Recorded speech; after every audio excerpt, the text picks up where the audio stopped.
All right, welcome back, everyone, to the 16th installment of MF's Weekly Heavy Hitter Award. This week, the award goes to Jaysyx. You never be mine.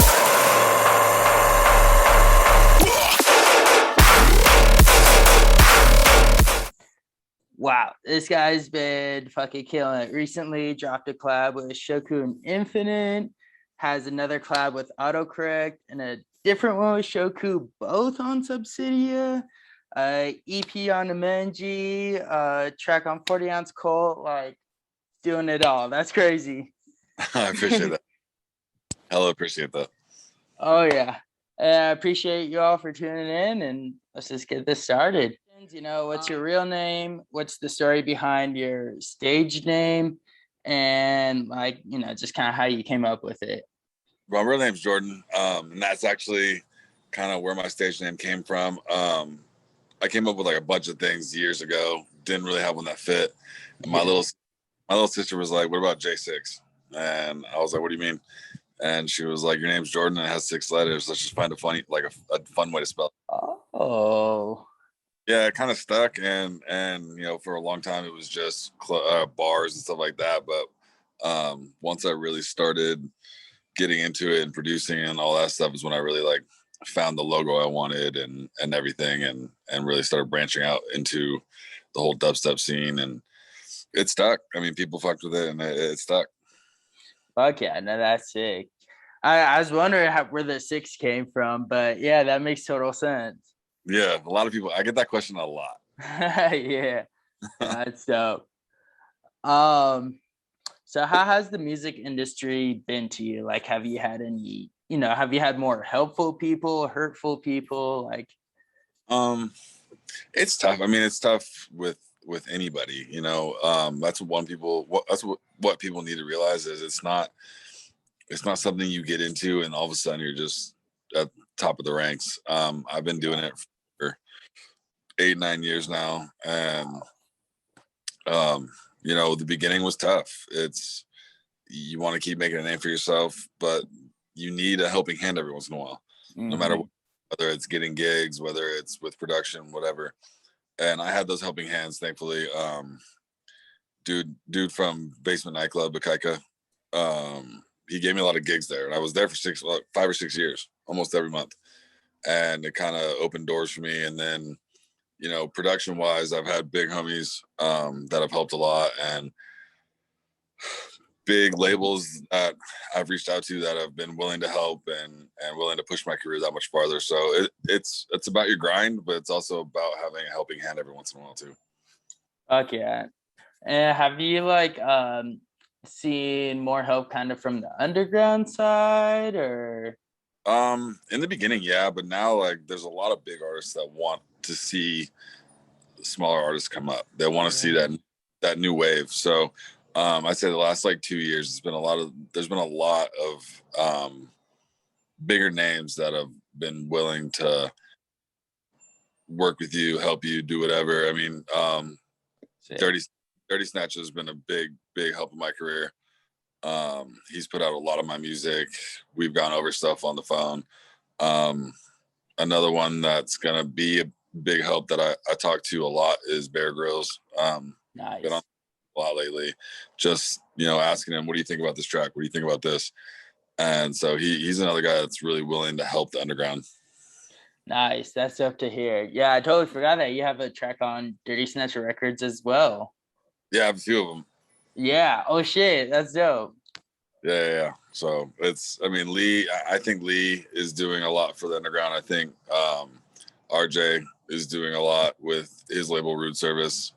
He wants to see a lot of the younger guys come up too. So there are definitely, Excision's putting out all those comps. So there's definitely willing to see I guess those big names, those kids that aren't the big names start to come up. Fuck yeah, no, that's dope. That's what I like to hear. Yeah, it's dope. So what has been your favorite city to play in? And of course, why? And if you haven't played in many different cities, what has been your favorite set and why? My favorite city to play in is Vegas, as of right now. My last couple shows there have been a blast. But Philly is right behind it. Philly was a vibe. Uh, Philly had that underground kind of gutter vibe, but it was still packed out. It was still fun. Um, and Philly, like the city in general, is dope. My favorite set that I probably played though was years ago. It was a festival here in San Diego, and I played right after Wiz Khalifa. It was dope. It Oh was shit. it was fun. It was called Heaven and Hell, and shout out to Event Vibe because they were one of the first people to put me on. But it was dope. Like it was my first time in front of a couple thousand people, and it was nuts. Yeah, that sounds insane. Yeah, Like I've played for like maybe 100 people before and been like, oh shit, here we go. But like yeah, I 1,000. produced my first remix, and um, I got to end my set with it, and the place went nuts. It was a dope feeling Yeah, it sounds like an amazing moment. for sure. Let's see. So how do you battle, speaking of playing for, thousands of people and shit, how do you battle with stage fright? And if you don't have it, what mindset are you in that keeps you, so calm, collected and shit? In the beginning, it was definitely like, especially at basement. Basement would pack out, and as I got higher slots, I would get that stage fright and that like that nervous energy. For a while, I would take like take a shot or two, and then go up. Now it's just kind of second nature. It amps me, and seeing that crowd just kind of it gets me ready. So um, there's not much nervous energy now. I mean, I'm sure if I played Lost Lands or any of that, then yeah, it would be there for sure. But Oh yeah. it's just kind of mind over matter for me, and you know, it's something I've been doing for a while. And I tell myself that, and then I go out, and once the first song starts playing, it kind of all goes away. Yeah, no, I definitely kind of felt that kind of like, oh shit moment before you start playing. Then once you start going, and everything's going good, you're just like, oh shit, okay, I'm hyped for this. Exactly. That's dope. So um how do you do with people who like talk kind of down on your music? Has it been done by a friend or family? And like, kind of how do you handle that if it's happened before? I take with a grain of salt. Music's very subjective. I mean, Mm-hmm. that's one thing I learned really, really early in my career was music and art in general is very, very subjective. Not everybody's gonna like it. Mm-hmm. And for a while, it would bug me, like if my homies didn't like my track. But even then, it would only bug me to an extent. And now it's people like different music. They're not gonna always like what you put out. And I don't make music necessarily for everybody else now. I make music. So, you know, I'm glad everybody like they like my music. Or most people that listen to it do. I'm super stoked about that. But in the end, I make this music for myself. So Mm-hmm. it's expression. It's getting feelings out, it's getting what I feel out at the time and whatever. So it doesn't bother me anymore at all, really. That's that yeah. I kind of mentioned this last interview, but a big part of why I do this is for the young producers and DJs starting out, and no, I just think it's really good for them to hear shit like that and kind of Yeah, music like I said, art in general, especially music, is super, super subjective. You have so many genres and so many different lanes. I mean, I listen on a weekly basis. I'll listen to dubstep, R&B, jazz, rap, country. Like, you know, not everybody likes all of that, and mm-hmm. some people stick to their lane. Like and their lane's a lot smaller than others. So, not everybody's gonna like your music you make. Do it for yourself. Don't do it to make other people happy. Do it to make you happy. And if you're doing that, you're gonna come out with some pretty good music. Oh yeah. Oh shit! Oh yeah, I'm good. Somebody calling me. Oh, you're chilling. And I feel like another kind of important one for like young producers and shit is how do you juggle, spending hours working on music even if you're not feeling it, and knowing when like you need a break and to go out and do something else, because a lot of people are like, oh, people are grinding at it like 5 to 8 hours a day, if you want to be a big name, that's the kind of stuff you have to be doing. And then there's the other side of, if you're not feeling it, it's not good to force yourself to do it. You're not going to make, necessarily the best stuff and all that. Yeah, I definitely agree with both sides. I mean, some people are wired to go, 10 hours in a day, all the time. Like my boy autocorrect, he can do that day in and day out. I can't. And I still have my day job, so it's like I don't have that many hours in a day, and so I try to make the best of the hours that I do have. And even with that said, it's not always good. Like I can go 2 hours, and if I feel like I'm just not making something that's gonna be worth it, I'll scratch the day and be like, all right, let's come back to this at a different time. I could go for fucking 6 hours and be like, okay, I can finish this track tonight, and I'll go for another 6, or I'll go for another 4.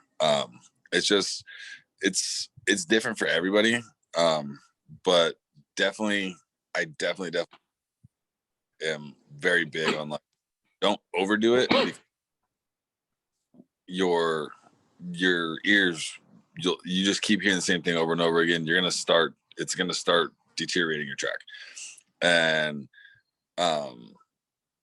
when you get to that point, it's just like put it away for a day or two, put it away for 10 hours, whatever. Give yourself a break, because your ears need it, your head needs it, you need some rest or whatever. Come back to it and then go from there. But there are a lot of guys that can just go, and they're just, I don't know, to me, a different breed, because I can't do that shit. Yeah, no, I feel that. I feel like that's something I definitely struggle with is like, I'll be like, all right, I need to produce today. I'll start grinding at it. And then, something won't work out for a good 30 minutes. And I'm just like, all right, done. Yeah. And I kind of feel like shit for it, because like, I'm like, done for the day. If not, I might do a little bit later. But yeah, no, it's crazy because I hear stories about people who grind for hours on end and do it. And I'm just like, Yeah, I can't. I mean, I'll always go at least 2 hours and give myself that. But after 2 hours, if it's not where I want it to be, then yeah, I put it away. I'm like, we'll try again tomorrow. Yeah. So yeah, I guess 2 hours does sound like a good, you've tried enough different things to see if it's gonna work out. If you're feeling it. Yeah. That's up. That's up. Um, so what has been the craziest thing you ever witnessed at a show? Like, either in the crowd and you just saw some shit and you're like, did that really fucking happen? Or like while playing and you just like looked into the crowd and you're like, oh, holy fuck. Like, There was one at Basement a couple of years ago, and people are headbanging, people are going, and this chick gets on these guys' shoulders, and she's right in the front. And then she climbs over and tries to like climb on. There was like a glass like a glass thing that went between us, and it was only about 6 inches high. She tries to climb over, and I'm trying to keep her in the crowd because she would have right on the decks. So I kind of push her back in, and then they throw her over, and like she like hits, and I kind of catch her, and I push her back into the crowd. And luckily it didn't do anything, but the crowd thought it was hilarious. It was, I mean, security didn't think it was too funny. Yeah. And about 10 minutes later, she ends up behind me, and I looked at security like, how does she get back here? So they go and they grab her, and she was just super turned, and it was funny at the end of the night. But yeah, this chick was doing anything and everything to get on stage. Yeah. And it was wild, especially when they just like 3 dudes just chucked her over the little glass. I was thoroughly surprised. But, that, and I've had like same thing at Basement. I've had people throw like $20 bills on stage before. Like, yeah, there was one night I had like 4 people throw like 20, $25 on the decks, like just huck it, and they just landed on the decks. And I looked up and I was like, okay, like this is chill. Like, Sure. yeah. And like that was a little bit earlier in my career, but I remember going to Akaika, like, yeah, these people were throwing money on the decks, and he was like, it's yours. Keep it. Yeah. But other than that, nothing's been too crazy. Most of the time security's pretty solid. I haven't played any of the big major festivals yet, so I'm sure I'd see some more wild shit when that. Yeah. But yeah, there are definitely some times, you know, you see shit off in the background or whatever, and people like to get turned up, so it makes the night funny, makes the night more fun. But that one night with that chick, that was nuts. I'm surprised she didn't mess up the decks. That's crazy. That kind of reminds me of did you see the whole Riot 10 fiasco at Hard Summer and the dude ran on stage? Yeah. I don't know. I mean, they're ballsy. People get ballsy, and I don't know how to carry sometimes, because these guys are usually pretty good. Well, yeah, I was actually at Hard Summer during his set, and I remember seeing him run up on stage and, you know, put his arm around him, kind of dance for a little bit. And then, like, you know, Riot 10 gave him a hug and everything. And I was like, oh, who the fuck is that? What artist is that? Or whatever. And then, yeah, security yanked him off stage and he got on the mic. He's like, I have no idea who that was. And I was like, what? Yeah, that's funny. Or like, there was another festival that just happened. Some guy was like naked on the subs or some shit. What? Like, people get, yeah, it was all over Instagram for a hot minute. But this dude was like, he got past the barrier, was on subs, and was butt ass naked. Like, that would be, I'd be like, yo, get him out, like get him Yeah. But people get a little too turned, you know, and they're there to have fun, but sometimes it's a little too much. Yeah, no, I could imagine. I mean, having someone thrown at you while playing would be kind of hard to deal with. Yeah, it was a trip. It was funny, but yeah, she was bound to. That sounds so. And then, yeah, having money thrown on the decks. I've never heard of that. I've never seen that, heard of it. Like, I went home with like an extra $90. Like I was chilling. That's amazing. That is amazing. So what would you say has been the hardest part about your, you know, career? Has it been like, you know, managing your time, just keeping yourself motivated? Like, yeah, I'd say motivation, because there's been highs and lows. There's been multiple times where I was just gonna give up. But I've had people, you know, in my circle that have pushed me to go farther, and you know, times when I was like, this just isn't gonna pan out, and kept getting pushed to stop. There was a point in my career where I stopped for like 10 months, just gave it all, just quit, but missed it too much, so I came back, and I'm glad I did. But yeah, motivation is definitely the tough part, especially when you have the low months, or, you know, even weeks where you're not getting bookings, you're not getting anything, nothing's coming through the wire, and you're like, well, fuck, like, should I even keep doing this? But having I have good management, I have a good agent. They keep me pushing, my family keeps me pushing. You know, so having a close knit group there to like support you is definitely key. okay, yeah. So you have you ever had to like kind of deal with, you know, the talk from a parent or family member, the whole kind of don't quit your day job, like, you know, everyone's trying to do this. Yeah, I mean, when I was, you know, 21, I had that, and my dad's big on making sure everything's taken care of, and I mean, I still have my day job. You know, it doesn't fully pay the bills yet, and it's getting there, but it's not there, and so I've always had that, you know, his little voice in the back of my head, like, yo, you got to get to a point where you're not going to worry, where when your next show is to pay a bill, and like I said, it's almost there. Definitely working for it, definitely striving for it, but um, don't quit your day job until that day comes, because Mhm. that'll just add more stress. Yeah. Yeah, no, I feel that. And that's kind of, I feel like a big struggle of being a producer starting out is that, you don't want to quit your day job just yet, but you want to put hours into, working on music every day. And then you have this hassle of, you know, Oh, for sure. being at work for hours a day and then coming home, working on music for however long, and then just wake up and repeating it.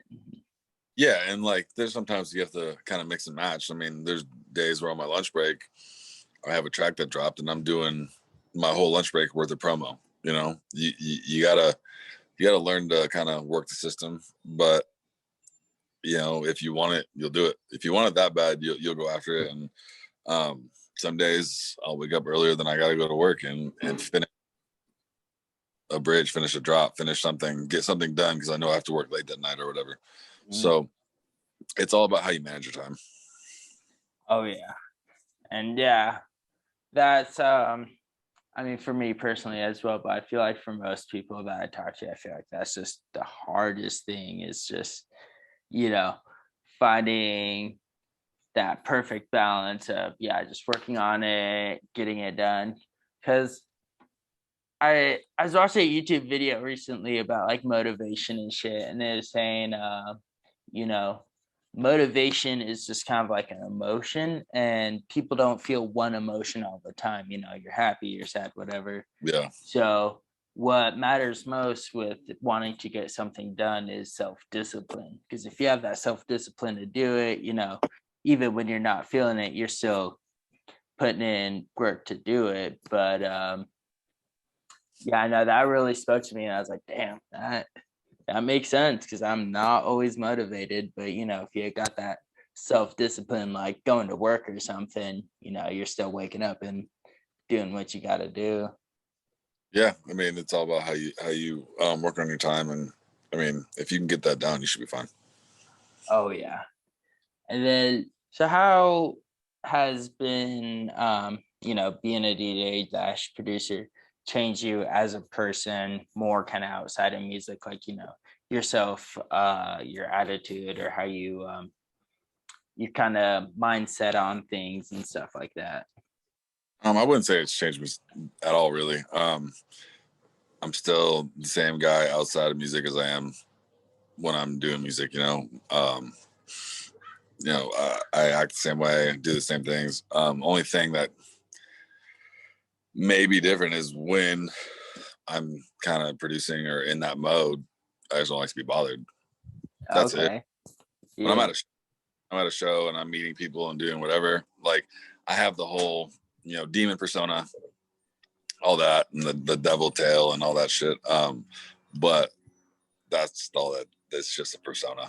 I mean, you meet me at a show, you meet me at a festival, you meet me anywhere, you'll get to meet the real me. And um, I don't hide behind any masks. I don't hide behind anything. It's me, and it's the same me that would be at my house kicking it all Sunday with my family. You know what I mean? So there's no change there really. It's never changed me. If anything, it's made me learn how to work a little bit harder for what I want. But that's about it. Okay. Yeah. So I pretty much has it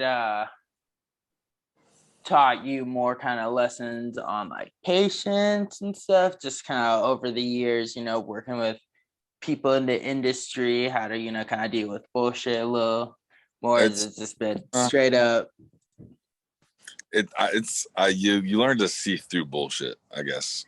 You hear things in the beginning of your career and you're like, oh yeah, I'm so stoked this is gonna happen, but then it doesn't, and it's because you're in the beginning of your career, nobody really cares, blah blah blah. So like kind of teaches you to look through the bullshit, and weed that out. But other than that, like, yeah, patience, because some guys work slower than others when you're on a collab. I mean, I'm guilty of that hella. I tend to lag. So um but that's about it probably for me. Okay, yeah, no, I feel that definitely. Um, and I guess my favorite question would be, if you're not already, at what point would you be content with your music career? I mean, I'm content with it. I'm definitely content with where it's at. It's definitely a lot further than I thought I'd be. But I definitely want to keep going. Mm. I'm happy with where my music's at, but it's also made me a lot hungrier to get further. So, in the next couple of years, I want to see myself on these big stages, on these lineups, um, for major festivals and shit like that. Like that's the end goal, is to consistently every year be playing these festivals, have a tour, et cetera, et cetera. So that's where I want to be at. But as for being content, like I am content with where my music's at. I'm content with what I've made. If my music career was the end of the day, I'd be okay with that. Uh, but I want to keep grinding and I want to keep going and I want to keep seeing how much further I can push this project. That's dope. That's like one of the first times I've heard kind of in the middle response, because it's always been either like I'm content, I'm happy with where I've been, where I'm at now, everything's chilling, like, I'm all good. And then I've also heard other responses of I'm never gonna be content no matter what happens. I'm always I know I can do better, so I'm always gonna push for better.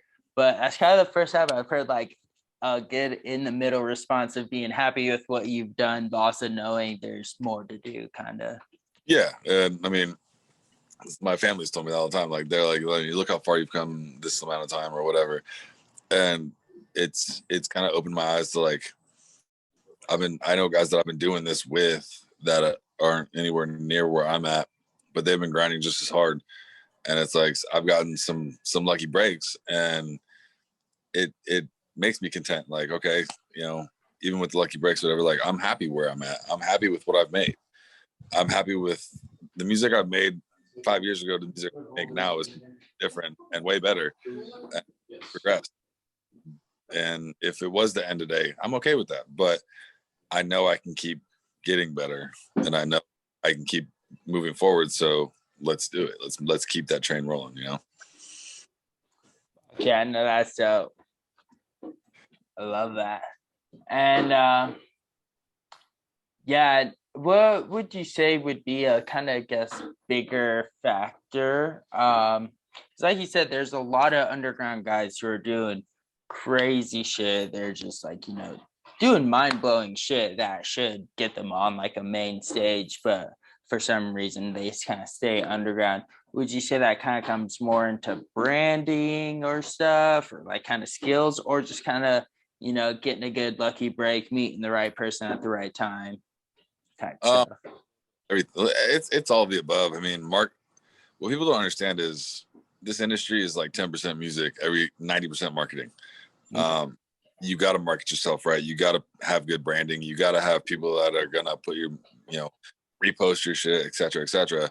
That's a huge impact on your career. And if you're not gonna have that, if you're just gonna make music and self-release, that's great, but it's gonna be really hard and really tough to get where you want to get. Um, but always having a couple lucky breaks is nice. Trust. I mean, it's definitely very very helpful. Um, and I mean, yeah, you gotta have good music. I mean, again, but what's good Mm-hmm. music's subjective. So that kind of runs in a gray area. But I'm very very thankful because like my management goes ham for me. They do a lot for me, put me out there a lot. Shout out to 92. They do a lot, and having people like that helps your career very, very, very much so. Yeah. So would you say it's possible to kind of do one without the other? Like would you say it's possible if you just have like really good music, but you just never met the right person or something? Or, if you could be completely, I mean, it's kind of hard to say someone's bad at music because like you said, it's all objective to whoever's listening. But would you, I guess, yeah, would you say it's possible for to just do one and have none of the other? I mean, yeah, it is. I mean, you got guys that don't really make music that are hella fucking amazing at branding, and they're on some of these big festivals, and that's okay. That they know how to brand their shit. They know how to get their name out there. They know how to bring you in to become a fan. And then you've got guys that don't brand as much and don't post as much, and their music's amazing, and they're catching the same breaks. So it's definitely possible. It's just, if you want that for sure, I won't say for sure, but if you want that road to succeed, you should be better. You should do both well. No, I feel that. Well, Chit, appreciate all the wise words you've had today. This has been amazing, and thank you all for watching. It really does mean a lot. And yeah, we'll throw a link for that collab with Shokun Infinite in the comments, and like a link tree or something for all the social medias and all that. Yeah, thank you guys so much. It's been a pleasure, and we'll be back next week. Appreciate you.